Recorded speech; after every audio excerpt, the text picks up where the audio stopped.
Good evening, gamers. My name is Patty Fatty Cake, and today I came out with a guide for the new boss, the Phantom Muspah, something along those lines. And I did it in max gear, and I did get a request from one of my viewers that I do this in beginner gear, something more accessible to most players. So here I am. This is a guide on how to complete the Phantom Muspah, and preferably farm the Phantom Muspah because it is great GP right now in extreme budget gear. The only hard requirement is completing the Secrets of the North quest. Other than this, I do recommend having at least 75 magic and range for the boss. Anything higher will be a bonus. Honestly, probably like mid-80s would be good for this. Obviously, better gear would be better, but this guide is to show you that this boss is very farmable in even the most entry-level gear.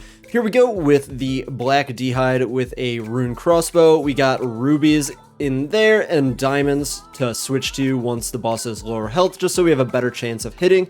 I do recommend having a charged staff. A Trident of the Swamp is very accessible. It's about 3 mil.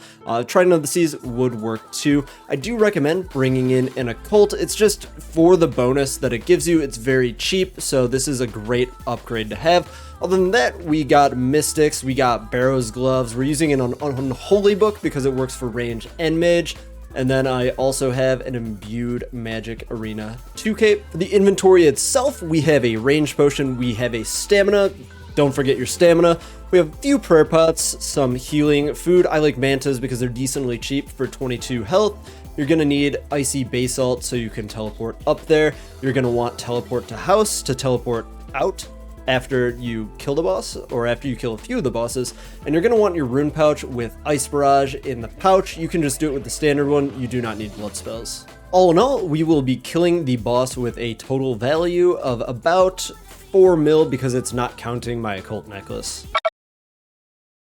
Really quick how to get there: you just smash that icy basalt. You're going to end up here in Weiss, and then oh, it's my buddy Red Rum. But either way, you want to make yourself over here with the little boulders. You're going to want to come over here and make sure that you're clicking on the broken fence. It's very easy to click on the stairs instead, and it's going to bring you all the way around, and we don't want that. It's quite a long jog. You're going to go down the stairs like you did in the quest. Just go here to the end of the cave. It's exactly where it was during the quest. So you probably already know where it is, but I thought I should put this part in here anyways. But yep, you continue around the corner and you're right here at the crevice, and once you go in there, you will be starting the boss fight. So the boss does have 2 phases. It can start off with either this color makes him the melee phase. For this, you're going to want to freeze him in place, and once you do, you can pray range and just attack him long range with your trident until he changes to the range phase. Once you do get enough damage, he will switch over to that range phase, which is why you're praying range. And when he does, you'll see this little spike comes out of the ground and he changes colors, so he looks like this. When this happens, you're going to equip your range gear, and he can also use that magic attack at you. When you see him do that animation, you're going to need the pray mage and then switch back to range to protect against his range attack. Randomly, he will do an attack that makes these icicles, or I guess stalagmites, come after you. Just run away from them.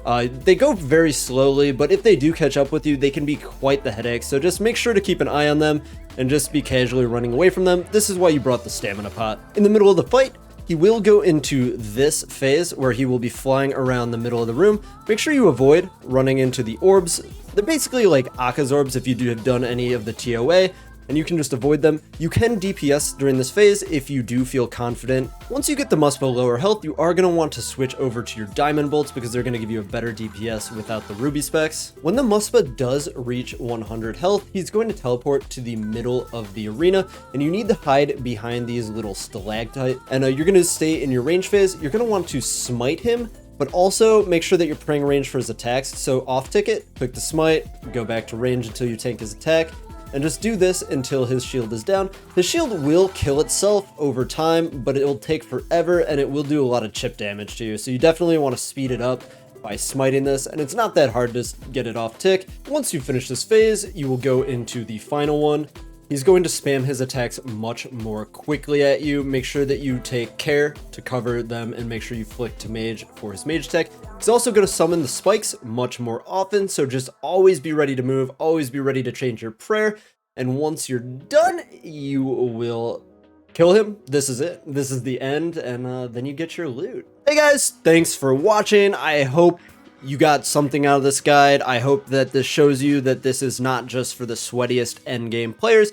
You can definitely do this with pretty early to mid game gear without a problem. Could probably squeak out 2 or 3 kills a trip this way depending on food drops. And yeah, if you got anything out of this, make sure you like the video, subscribe to my channel, and I will see you next time.